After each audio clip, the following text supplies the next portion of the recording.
तो जैसा कि लास्ट एपिसोड में हमने देखा था कि चपिंग ने व्हाइट पाइथन को बुरी तरह से घायल कर दिया, मगर तभी लियांग वहां पर पहुंच जाता है।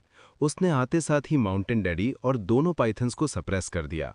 यहाँ पे चपिंग इन दोनों पाइथन्स को उसके माउंटेन पर भेजना चाहता था, मगर व्हाइट पाइथन इसके लिए तैयार नहीं थे।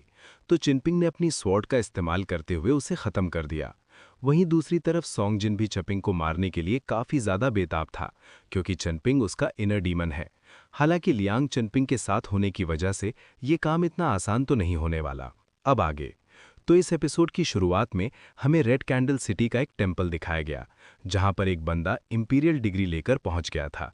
वो कह रहा था कि 1000 मीलों के अंदर जितने भी water, mountain, earth and river deities मौजूद हैं, उन सब के लिए मैं एक संदेशा लाया हूं। ये पैगाम है ग्रेट दिल्ली डायनेस्टी के एम्परर का। 1000 मीलों तक जितने भी डेटीज मौजूद हैं, एम्परर चाहते हैं कि उन सब ने मिलकर चारों डायरेक्शन को सील करना है। आप सभी को एक महान तलवारबाज को मारने का हुक्म है, जिसका नाम है लियांग। इस एल्डर का नाम था हान शिलांग। वो कह रहा था कि अगर तुम में से कोई भी उस लियांग के सामने डर गया या फिर अपनी पावर्स को हाइड किया, तो फिर उसका अंजाम काफ़ी ज़्यादा बुरा होगा। उस पर्सन का नाम हमारे ग्रेट दिल्ली डायनेस्टी की बुक से हटाया जाएगा, साथ ही साथ उसका टाइटल भी छीन लिया जाएगा। और उतने में ही हान शिलांग के हाथ में जो लॉटन था, उसमें से काफ़ी स्ट्रॉन्ग एनर्जी रिलीज होते हुए स्टैचूज़ के अंदर समाने लगी, जिसके चलते वो स्टैचूज़ भी अपने असली फॉर्म में आ जाते हैं। वो कह रहे थे कि हज़ारों सालों पहले ग्रेट दिल्ली डायनेस्टी को बचाने के लिए हमने अपनी जान गंवा दी, और तभी से हम दिल्ली डायनेस्टी की ऑफरिंग को एंजॉय करते आ रहे हैं। उन्होंने हमें किसी चीज़ की कोई कमी नहीं होने दी। सो अब हमें अपनी गोल्डन बॉडी ही शटर क्यों ना करनी पड़ जाए, लेकिन हम उस लियांग को जिंदा नहीं छोड़ेंगे। वो हमारे ग्रेट दिल्ली डायनेस्टी का दुश्मन है, तो उसे अपनी गर्दन कटवानी पड़ेगी।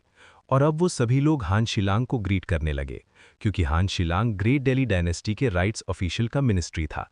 सो गाइज, ये सॉर्ड ऑफ कमिंग की दुनिया में डेटीज को भी काम पर लगाया जाता है, और ये सारे डेटीज ग्रेट दिल्ली डायनेस्टी के अंडर कंट्रोल थे। इनफैक्ट इन सभी डेटीज के पास जो टाइटल्स हैं, वो भी एम्परर ने ही बहाल किए थे।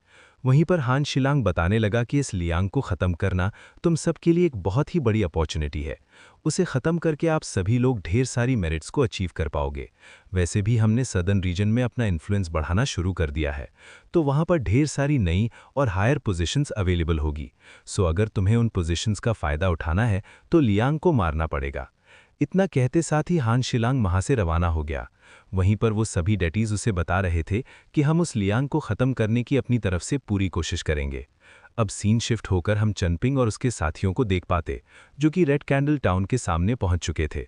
यहाँ पर चनपिंग बाओपिंग को बता रहा था कि एक बार हमारी शॉपिंग हो जाए, फिर मैं तुम्हारे लिए कैंडेड हाउस खरीदूंगा। जो सुनते साथ ही बाओपिंग काफ़ी ज़्यादा एक्साइटेड हो गई। वहीं पर लिन हुआ तो लियांग के गधे पर आराम फरमा रहा था।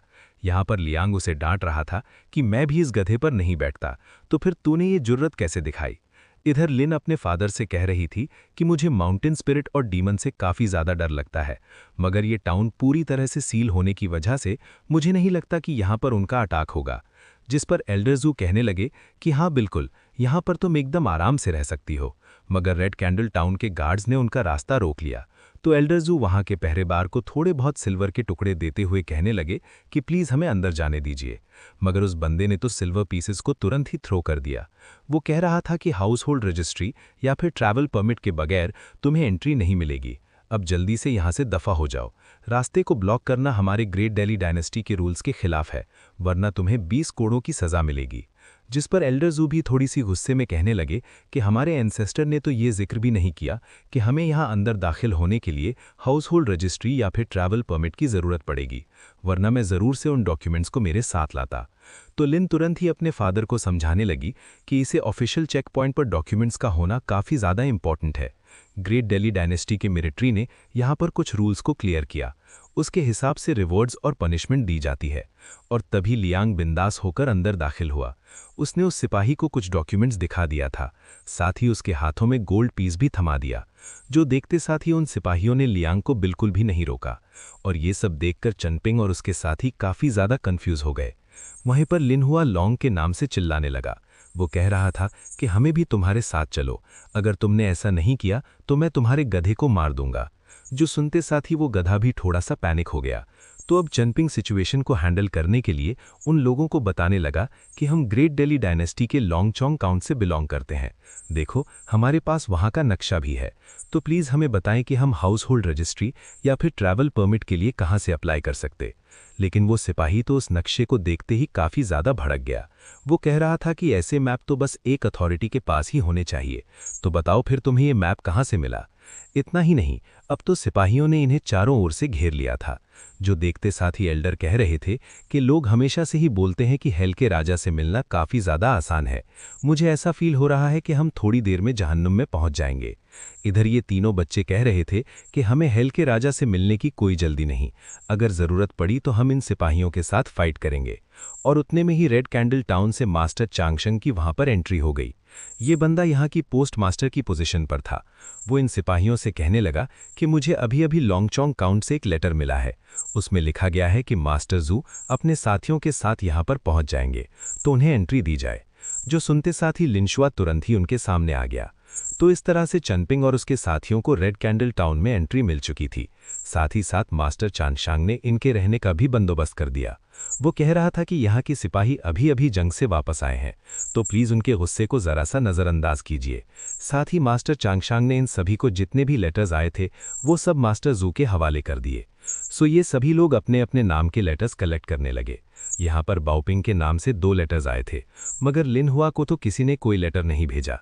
जो देखते साथ ही वो बंदा मायूस हो गया। वो कह रहा था कि चनपिंग का तो इस दुनिया में कोई नहीं, मगर उसे भी किसी ने लेटर भेजा है। पता नहीं लोग मुझे याद क्यों नहीं करते। और तब तक लियांग भी अपनी टीम के पास वापस आ चुका था, तो लिनहुआ ने फटाफट से उसकी कुटाई करना शुरू कर दिया। वो कह रहा था कि तू हमें छोड़कर चला गया, इसलिए अब मैं तेरी शादी मेरी माँ से नहीं करवाऊंगा। जिस पर लियांग कहता है कि वैसे तो मैं वापस नहीं आने वाला था, लेकिन मुझे लगा कि मेरा सौतेला बेटा मुझे याद कर रहा होगा। वहीं दूसरी तरफ चनपिंग ने भी अपने लेटर को ओपन किया, जो कि मास्टर वन की बेटी शई ने उसे भेजा है। यहाँ पर बाओपिंग चनपिंग को लेकर थोड़ी सी परेशान थी, क्योंकि वो जानती है कि चनपिंग को पढ़ना लिखना नहीं आता। तो चनपिंग उसे कहता है कि अगर लेटर का कोई वर्ड मुझे समझ नहीं आया तो मैं ज़रूर से तुमसे पूछ लूँगा। जो सुनते साथ ही बाओपिंग ने भी अपना खुद का लेटर पढ़ना शुरू कर दिया, जो कि उसके सेकंड ब्रदर ने भेजा था। बाओपिंग के ब्रदर ने अपने लेटर में लिन का भी जिक्र किया था, तो लिन ने भी फटाफट से एक्साइटेड होकर उस लेटर को पढ़ना शुरू किया। इधर लियांग मज़े में मास्टर जू से कहने लगा कि तुम्हारी बेटी तो काफ़ी ज़्यादा खुश नज़र आ रही, मुझे ऐसा लगता है कि ये लेटर उसके लवर ने भेजा होगा। जो सुनते साथ ही बेचारे मास्टर जू ने गटकी हुई वाइन दोबारा से हलक से वापस आ गई। अब थोड़ी देर बाद ये लोग मास्टर चांगशांग के साथ टाउन को एक्सप्लोर करने निकल पड़े। यहाँ पर इन सब ने लजीज खाने के मज़े लेने के बाद टाउन को एक्सप्लोर करना शुरू किया। साथ ही साथ उस टाउन में एक ऐसी जगह थी जहाँ पर वुडन पीसेस पर अपनी विशेस को भी लिखा जाता है, तो इन सभी ने अपनी विशेस लिखकर उसमें टांग दी। यहाँ पर लियांग चनपिंग से पूछ रहा था कि अगर एक आध दिन तुम काफ़ी ज़्यादा फेमस हुए तो बताओ तुम क्या काम करोगे। जिस पर चनपिंग कह रहा था कि मैं तो बस अपना सरनेम लिख दूंगा। मगर लियांग को ये आइडिया बिल्कुल पसंद नहीं आई। वो कह रहा था कि अगर तुम्हारी जगह मैं होता तो मैं अपने लवर का नाम काव करता। जो सुनकर लिनहुआ उस पर झपट पड़ा। वो कह रहा था कि तुम मेरी माँ को धोखा नहीं दे सकते। जो सुनते साथ ही लियांग उसे दूर भटकते हुए कहने लगा कि बेवकूफ़, तुझे इतना समझ नहीं आ रहा कि मेरी लवर तो मेरी माँ ही होगी। उसका नाम मैं इस अंदाज में काव करूँगा कि पूरा आसमान भी शेक हो जाए। वहीं दूसरी तरफ मास्टर जू अपनी बेटी से कहने लगे कि पाइथन के साथ हुई बैटल में तुमने चनपिंग की बात सुननी चाहिए थी, लेकिन तुमने ऐसा नहीं किया। चनपिंग ने तुमसे कहा था कि टेलिस्मान पर पाँव मत रखना, लेकिन तुमने उसकी नहीं सुनी। जिस पर लिन कह रही थी कि वो चनपिंग एक नंबर का कमीना है, अगर आपको कुछ हो जाता तो उसे कोई फर्क नहीं पड़ने वाला था, और इसी वजह से मैंने उस चनपिंग की बात नहीं सुनी। और इतना कहते साथ ही लिन अपने फादर से नाराज होकर वहां से रवाना हो गई। सो मास्टर जू भी अपनी बेटी को समझाने के लिए उसके पीछे चले पहुंच गए। वहीं पर हम उस बुक शॉप के ओनर को देख पाते हैं, जो कि बड़े ही आराम से अपनी चेयर पे बैठा हुआ था। इस बंदे का नाम है लीजिन। वो इन सभी को बता रहा था कि अपनी औकात देखकर ही बुक खरीदना, क्योंकि यहाँ पर तुम्हें कोई डिस्काउंट नहीं मिलने वाला। वहीं पर चपिंग को भी एक बुक पसंद आया, मगर वो ज़्यादा पैसे खर्च करना नहीं चाहता था। वहीं पर लिनहुआ ने भी एक बुक उठा ली। ग्रो उसे वापस रखने ही वाला था कि तभी वो बुक उसके हाथ से फिसल गई। साथ ही साथ उसमें से एक फिश आज़ाद होकर वहाँ से भाग चुकी थी। जो देखते साथ ही लीजिन वहाँ से उठ खड़ा हो गया और लिनहुआ से कह रहा था कि अब तो तुम्हें ये बुक खरीदनी ही पड़ेगी, क्योंकि तुमने इसका नुकसान किया है। इसकी कीमत है 9 टेल्स, इसमें से 1 रुपया भी कम नहीं होगा। अब यहाँ पर चपिंग कोई झगड़े करना नहीं चाहता था, इसलिए उसने तुरंत ही लिनहुआ को बुक परचेज करके दे दी। तो वहाँ से बाहर आने के बाद लियांग कह रहा था कि मैं जानता हूँ तुमने अपनी बुक छोड़कर लिनहुआ के लिए खर्च किया, पता नहीं तुम हमेशा खुद की खुशियों को सैक्रिफाइस करके दूसरों के लिए इतना क्यों सोचते हो। जिस पर चपिंग कह रहा था, ना ऐसी तो कोई बात नहीं, वैसे भी मुझे पढ़ना लिखना नहीं आता, तो वैसे भी वो बुक मेरे किसी काम नहीं आने वाली थी। वैसे मुझे उस बुक शॉपी का ओनर काफ़ी ज़्यादा अजीब लगा। जिस पर लियांग कह रहा था कि अरे वो बंदा तो कुछ भी नहीं, असली मुसीबतें तो अब आएंगी, मगर अच्छी बात तो ये है कि उन मुसीबतों का तुम लोगों के साथ कोई लेना देना नहीं। यानी कि लियांग को पहले से ही पता था कि ग्रेट डैली डायनेस्टी उसे मारना चाहती। जिसके बाद लियांग कह रहा था कि चलो अब मैं तुम सभी को खूबसूरत लड़कियां दिखाने ले जाने वाला हूं। मगर बाओपिंग नहीं चाहती थी कि चपिंग उन लोगों के साथ जाए, इसलिए वो चपिंग को लेकर दूसरे इलाके को एक्सप्लोर करने रवाना हो गई। इधर चशांग इन सभी को लेकर रिवर किनारे पहुंच चुके थे। वो कहते हैं कि तुम लोग एकदम सही टाइम पर आए हो, आज यहाँ पर लर्टन फेस्टिवल मनाया जा रहा, इसलिए सिटी की रौनक देखकर तुम सभी को काफ़ी ज़्यादा मज़ा आएगा। और उतने में लिनहुआ की नज़र एक बोट पर गई, जिस पर कुछ लड़कियां डांस कर रही थी, और तभी उनमें से एक बंदे ने लिनहुआ को एक लुक दिया। उसका पेंट किया हुआ फेस देखकर ही लिनहुआ काफ़ी ज़्यादा डर गया था। वो फटाफट से लियांग को बता रहा था कि पता नहीं उस लड़की ने ऐसा मेकअप क्यों किया, वो तो मुझे किसी डीमन जैसी नज़र आ रही। तो लियांग उसे बताता है कि लड़के जब तुम जवान होगे तब तुम्हें ऐसे ही मेकअप अच्छे लगेंगे। साथ ही साथ मास्टर चशांग उन्हें उस बोट वाली लड़कियों की कहानी बताने लगे। वो कहते हैं कि ये सभी लड़के वाटर किंगडम के डिसेंडेंट हैं। ग्रेट डाली डायनेस्टी के पहला इनका ही यहाँ पर राज था। यहाँ के एम्परर ने इनके डायनेस्टी को हराने के बाद इन्हें पनिशमेंट दी कि ये लोग कभी भी किनारे पर नहीं आ सकते। वैसे तो हमारे इस टाउन में 3 नदियाँ बहती हैं, लेकिन यहाँ पर बस 2 ही रिवर गॉड हैं। यहाँ का तीसरा रिवर गॉड इन बोट पर तैनात लड़कियों के एंसेस्टर का दोस्त था। मगर जब ग्रेट डाली डायनेस्टी ने डिवाइन वाटर किंगडम पर अटैक किया, तब ये किंगडम पूरी तरह से डिस्ट्रॉय हो गया। तो इनके सभी एंसेस्टर्स अपनी जान बचाने के लिए यहाँ से भाग निकले। मगर उनकी मुसीबत ये थी कि वो रिवर्स को क्रॉस नहीं कर सकते, तो उन्हें हमेशा के लिए चीज़ माउंटेन पर ही ट्रैप होकर रहना पड़ गया। दरअसल ये एल्डर उसी माउंटेन का जिक्र कर रहे हैं जहाँ पर चनपिंग ने 2 पाइथन्स का मुकाबला किया था। चंगशिंग बताते हैं कि उस माउंटेन का अर्थ डेटी पहला यहाँ का रिवर गॉड था। वो बंदा अपनी लॉयल्टी के लिए फेमस था, तो उसने डिवाइन वाटर किंगडम के भागे हुए एंसेस्टर को अपने माउंटेन पर पनाह दी। मगर जब उस डेटी के सीक्रेट मिशन के बारे में एम्परर को पता चला, तब उसने गुस्से में आकर उस माउंटेन डेटी की गोल्डन बॉडी को स्मैश कर दिया। दरअसल चंगशिंग उसी डेटी की बात कर रहे हैं जिनकी जंगल में इनके साथ मुलाकात हुई थी। तो यहाँ के एम्परर ने माउंटेन गॉड के स्टैचू को अलग अलग हिस्सों में फेंक दिया। उस डेटी से उसकी सारी डिवाइन पावर छीनकर उसे पावरलेस बना दिया। वो बंदा हमेशा ग्रेट डाली डायनेस्टी के टॉर्चर को सहन करता आया, लेकिन उस माउंटेन गॉड की एक लवर थी जिसने हमेशा ही माउंटेन गॉड की इबादत की। तो उस बंदे ने अपनी जान जोखिम में डालकर उनके सारे पीसेस को जमा करना शुरू किया। उसने उन सभी पीसेस को चीज़ माउंटेन पर जोड़ दिया, जिसके चलते माउंटेन गॉड का स्टैचू दोबारा से अवेकन हो गया। जिसके चलते उस स्टैचू में मौजूद थोड़ी बहुत इमॉर्टल एनर्जी उस माउंटेन गॉड को मिल चुकी थी, जिसके चलते माउंटेन गॉड आज तक भी सर्वाइव कर पाया। मगर कुछ ही दिनों बाद उनके लवर की मौत हो गई, और जब वो दोबारा से इस दुनिया में रीइंकार्नेट होकर वापस आईं, तब वो अपना पास्ट का कनेक्शन भूल चुकी थी। हालांकि माउंटेन गॉड को पूरा यकीन है कि वो दोबारा से उनके पास ज़रूर से वापस आएगी। वहीं दूसरी तरफ चनपिंग और बाओपिंग ने भी एक स्टोरी टेलर के जरिए सारी कहानी सुन ली थी। बाओपिंग कहने लगी कि मुझे तो लगा था वो डेटी काफ़ी ज़्यादा इविल होगा, मगर वो तो एक नेक दिल पर्सन था। अगर हमें ये बात पता होती तो शायद मैं उसके साथ काफ़ी अच्छा बर्ताव करती। तो चनपिंग भी उसकी बात से पूरी तरह से एग्री हो गया। इधर लिनहुआ और इन बाकी के सभी लोगों को उस डेटी के लिए काफ़ी ज़्यादा बुरा लग रहा था, और उतने में लिनहुआ को कुछ याद आया। वो लियांग से कह रहा था कि मुझे यहाँ से जाना पड़ेगा, मैं बाओपिंग और लिनहुआ के पास वापस जा रहा हूँ। अब यहाँ पर लियांग उसे अकेला छोड़ना तो नहीं चाहता था, लेकिन मास्टर चिंगशिंग कहने लगे कि आप बिल्कुल फिक्र मत करो, मैं उसके साथ जाऊँगा।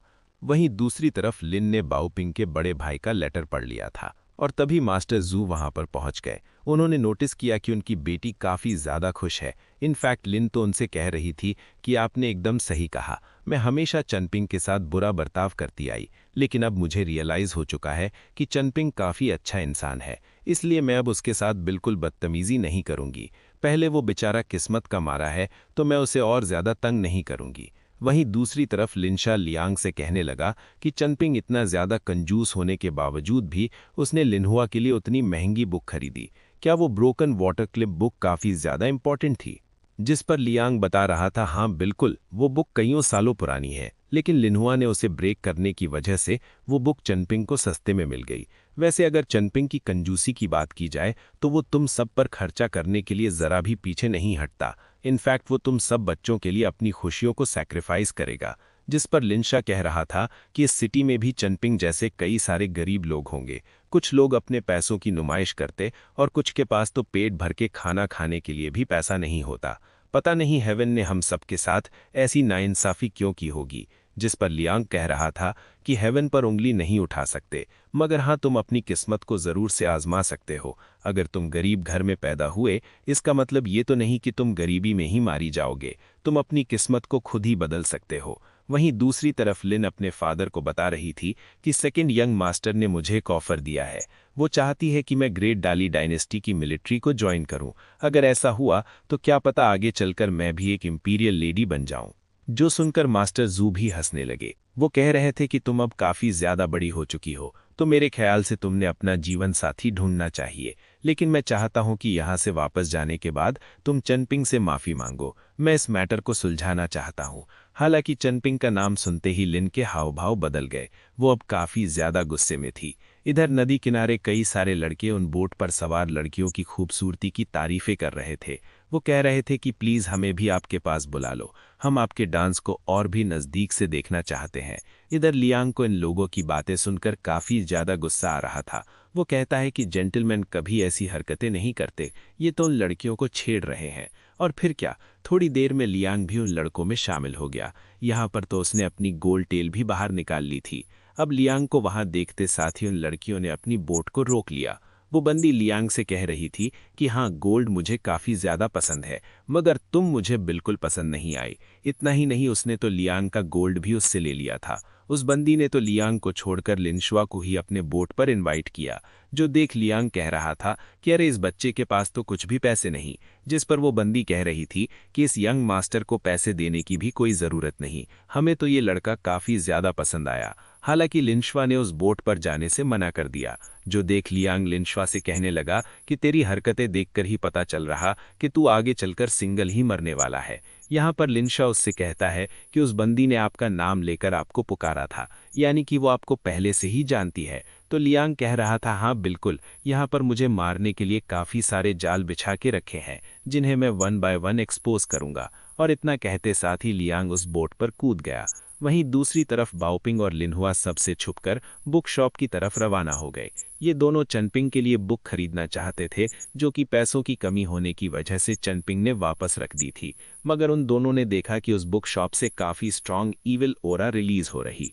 दरअसल मास्टर हान शीलांग उस बुक शॉप में पहुंच चुका था। वो यहाँ के ओनर लीजन को बताने लगा कि लियांग यहाँ आकर एक किलिंग फॉर्मेशन में ट्रैप हो गया है।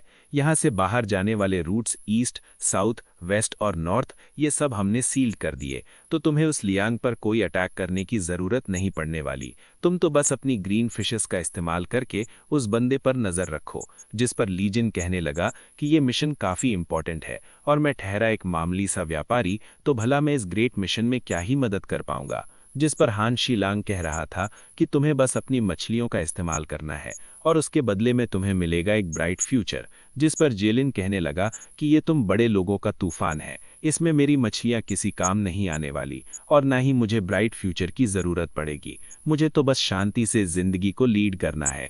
जो सुनते साथ ही वहां पर एक और बंदा पहुंच गया। उसने बड़ी ही तेजी से लीजिन को चोक करना शुरू कर दिया था। वो कहता है कि चुपचाप से हमारे साथ शामिल हो जाओ, और अगर गलती से भी ये इन्फॉर्मेशन लियांग तक पहुंचा दी तो मैं खुद तुम्हारी गोल्डन बॉडी को शैटर कर दूंगा। मगर लिनहुआ और बाओपिंग ने उनकी सारी बातें सुन ली थी। यहाँ पर हान शीलांग कहने लगा कि लीजन, इस मिशन के पूरा होते ही मैं तुम्हें वादा नहीं कर सकता कि तुम्हें रिवर गॉड की पोजीशन मिलेगी, लेकिन हमारे एम्परर तुम्हारा नाम हमेशा याद रखेंगे और यही तुम्हारे लिए तब्दील होकर उस बंदे की पकड़ से आजाद हो गया। जिसके बाद वो हंग से कह रहा था कि चलो ठीक है, मैं इस मिशन में तुम्हारा साथ देने के लिए तैयार हूं। यहाँ पर लीजन के आसपास एक फिश अपीयर हुई, जिसे देखते साथ ही लिनोहा काफी ज्यादा पैनिकी हो गया था। तो उसे चुप कराने के चक्कर में वहां के रैक से एक बुक नीचे गिर गया। जो देखते साथ ही वो बंदा समझ गया था कि किसी ने उनकी बातें सुन ली हैं, इसलिए उस बंदे ने वहां पर तोड़फोड़ मचाना शुरू कर दी। मगर ये दोनों बच्चे जैसे तैसे वहीं पर छुप गए। इस बंदे का नाम था लियो। वो कहने लगा कि यहाँ पर मुझे किसी की ऑरा महसूस हो रही है। शायद उस पर्सन ने हमारी बातें सुन ली होगी। जिस पर हंशिश लॉन्ग कहने लगा कि अब इससे कोई फर्क नहीं पड़ने वाला, हमने ऑलरेडी जाल बिछा दिया है, इसलिए अब हम लोग बिल्कुल पीछे नहीं हट सकते। जिसके बाद वो दोनों वहां से रवाना हो गए। इधर लीजिन ने इन दोनों बच्चों की ऑरा को छुपाने में इनकी मदद की थी। साथ ही साथ उसकी ब्राइट फिशेज लियांग की तलाश में रवाना हो गईं। वहीं दूसरी तरफ हमें कई सारे वॉरियर्स दिखाए जाते हैं जो कि अलग अलग लोकेशंस पर तैनात होकर लियांग का इंतजार कर रहे थे। इधर टेम्पल के सभी डाइटीज ने भी अपनी पावर्स को मर्ज करते हुए उस पूरे टाउन को सील्ड कर दिया, यानी कि लियांग को खत्म करने के लिए यहां पर पूरी तैयारी हो चुकी थी। मगर लियांग को इससे कोई फर्क नहीं पड़ता। वो तो बोट पर मजे से ही शराब पी रहा था और उतने में ही अचानक से उसने अपनी प्याली को नीचे पटकते हुए उस बंदे को अंदर बुला लिया। वो कह रहा था कि मैं जानता हूं तुम न जाने कब से ही मुझ पर नजर रखे हुए हो। मुझे तो यह समझ नहीं आ रहा कि ग्रेट डार्ली डायनेस्टी अपने मेहमानों के साथ ऐसा बर्ताव क्यों कर रही। जिस पर बंदा कहने लगा कि सीनियर, मैं जानता हूं आप एक महान तलवारबाज हो। मैंने तो आपकी बहादुरी के न जाने कितने ही सारे किस्से सुन रखे हैं और इसी वजह से मैं आपके सामने एक रिक्वेस्ट करने आया हूं। मैं चाहता हूं कि आप मेरे साथ एक डुअल करें। जिस पर लियांग कह रहा था कि ठीक है, मैं डुअल के लिए तैयार हूं, लेकिन मैं ये जानना चाहता हूं कि आखिर तुम्हारी डाली डायनेस्टी है कैसी। अब ये सीन यहीं पर कट होकर हम लिन को देख पाते हैं, जो कि चिनपिंग से अकेले में बात करने पहुंच गई थी। चिनपिंग उससे पूछ रहा था कि बताओ, तुमने मुझे अकेले में मिलने क्यों बुलाया। तो लिन उसे बताने लगी कि मुझे काफी ज्यादा गिल्टी फील हो रहा। मैंने हमेशा तुम्हारे साथ बुरा बर्ताव किया, तो अब मैं तुम्हारे साथ दोस्ती करना चाहती हूँ। इतना ही नहीं, वो तो चिनपिंग के लिए कैंडिड हॉर्स भी लेकर आई थी। हालांकि चिनपिंग उसे एक्सेप्ट नहीं करता। वो कह रहा था कि मेरे दिल में तुम्हारे लिए कोई ग्रज नहीं। अब वो वहां से जाने ही वाला था कि तभी लिन ने उन कैंडिड हॉर्स को ब्रेक करते हुए स्टिक्स को बाहर निकाल लिया। जिसके बाद वो बड़ी ही तेजी के साथ चिनपिंग पर हमले करना शुरू कर देती है। यहाँ पर चिनपिंग के चेहरे पर भी एक चोट लग गई थी, जो देख चिनपिंग ने भी गुस्से में आकर उस बंदे पर एक जोरदार पंची करते हुए उसे काफी दूर पटक दिया। यहाँ पर चिनपिंग उससे कहता है कि मैं पहले से ही जानता था कि तुम मेरे साथ कभी प्यार से बात नहीं करोगी, मगर मुझे इस बात की उम्मीद नहीं थी कि तुम मुझे मारना चाहती हो। जिस पर लिन गुस्से में कहने लगी कि उस माउंटेन पर ही मैंने तुम्हारी पावर्स को विटनेस किया था। मैं तो उसी दिन समझ गई थी कि मैं तुम्हारे जितनी पावरफुल नहीं बन सकती। तो चिनपिंग उससे कहने लगा कि अगर मैं तुमसे ज्यादा पावरफुल हूं, इसमें मेरी कोई गलती नहीं।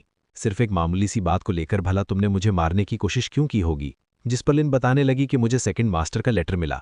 उन्होंने उस लेटर में एक सीक्रेट पैगाम लिखा था। वो चाहते हैं कि मैं तुम्हें खत्म कर दूं। और अब एक बार फिर से उस बंदी ने चिनपिंग पर मुसलसल हमले करना शुरू कर दिए। यहाँ पर लिन एकदम पागलों जैसी ही बर्ताव कर रही थी। साथ ही साथ उसने बड़ी ही तेजी से अपनी हेयरपिन चिनपिंग के हाथ में घुसा दी। वो उसे कह रही थी कि तुम एक मामूली सी जाहिल गवार हो, एक नाजायज बच्चा जिसका बाप तो है लेकिन माँ का कोई ठिकाना नहीं। तो भला तेरे जैसे मामूली कीड़े के सामने मैं हार कैसे मान सकती हूँ। और इसी दरमियान उस बंदी ने चिनपिंग की हेयरपिन निकाली। वो तो मास्टर जीशांग के तोहफे से उसे बुरी तरह से घायल करने लगी। यहाँ पर चिनपिंग को इस बंदी पर काफी ज्यादा गुस्सा आ रहा था। लिन उससे कह रही थी कि पता नहीं मेरा बाप हमेशा मुझे ये क्यों बोलता रहता है कि मैंने तेरे सामने माफी मांगनी चाहिए, लेकिन तेरे जैसे गंदे नाली के कीड़े के सामने भला मैं अपना सिर क्यों झुकाऊं। और तभी चिनपिंग ने भी फाइट बैक करते हुए उस पर मुसलसल हमले कर दिए। यहाँ पर वो अपनी मुक्कों और लातों से उसे बुरी तरह से पीट रहा था, क्योंकि लिन ने उसके माँ बाप के बारे में जहर उगला, उसे न जाने कितनी सारी बुरी भली बातें सुनाई। यहाँ पर चिनपिंग ने किए हुए कुछ ही हमलों में वो बंदी बुरी तरह से घायल हो गई।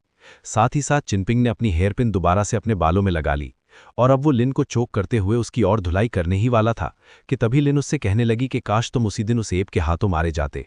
मैं तुमसे हद से ज्यादा नफरत करती हूँ। तुम्हारा सड़ा हुआ चेहरा मुझे बिल्कुल भी पसंद नहीं। मगर इतना सब होने के बावजूद भी चिनपिंग ने उस पर अटैक नहीं किया। वो कह रहा था कि तुम बाओपिंग की सर्वेंट हो और इसी वजह से मैंने आज तुम्हें जिंदा छोड़ दिया, वरना तुम थोड़ी देर पहले ही मारी जाती। मगर अभी भी लिन का मुंह बंद होने का नाम नहीं लेता। वो चिनपिंग से कह रही थी कि तू एक गटर का चूहा है, इसलिए अपनी गंदी जबान से हमारी मिस का नाम मत ले। मगर चिनपिंग उसकी बातों पर तवज्जो नहीं देता। वो कह रहा था कि मैं जानता हूं तुम मुझे उकसाने की कोशिश कर रही ताकि तुम्हारे फादर मेरे खिलाफ हो जाएं। और तब तक लिन का फादर यानी कि मिस्टर जू वहां पर पहुंच चुके थे।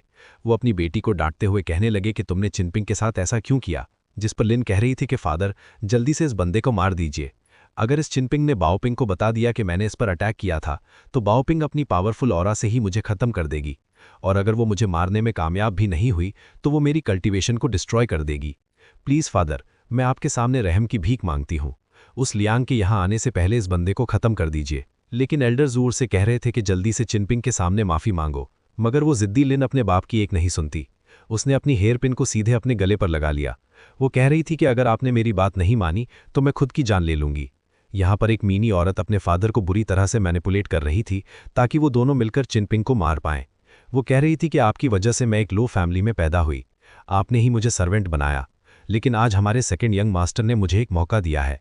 अगर मैंने चिनपिंग को खत्म किया तो वो मुझे मिलिट्री में भर्ती कर देंगे। यहाँ पर एल्डर जू को उसकी बातों से काफ़ी ज़्यादा तकलीफ हो रही थी, मगर लिन भले ही कितनी ही बड़ी कमीने क्यों ना रहे, उसका बाप हमेशा उसी की साइड लेगा। इसलिए एल्डर जू मजबूर होकर चिनपिंग से कहने लगे कि तुम अच्छे से जानते हो मैंने हमेशा तुम्हें पसंद किया, लेकिन मुझे माफ़ कर दो, तो मेरी बेटी को बचाने के लिए मुझे तुम्हें मारना होगा। यहाँ पर एल्डर जू ने अपनी पावर्स को एक्टिवेट कर दिया। वहीं पर चिनपिंग उनसे कह रहा था कि इस दुनिया में हम सभी को अपनी अपनी पाथ को फॉलो करना पड़ता है, अब आपने आपकी पाथ चुन ली है। वहीं दूसरी तरफ जू ने भी अपनी खतरनाक स्वॉर्ड इंटेंट को रिलीज करना शुरू कर दिया। वो लियांग से कह रहा था कि सीनियर प्लीज अपनी स्वॉर्ड को ड्रॉ कीजिए।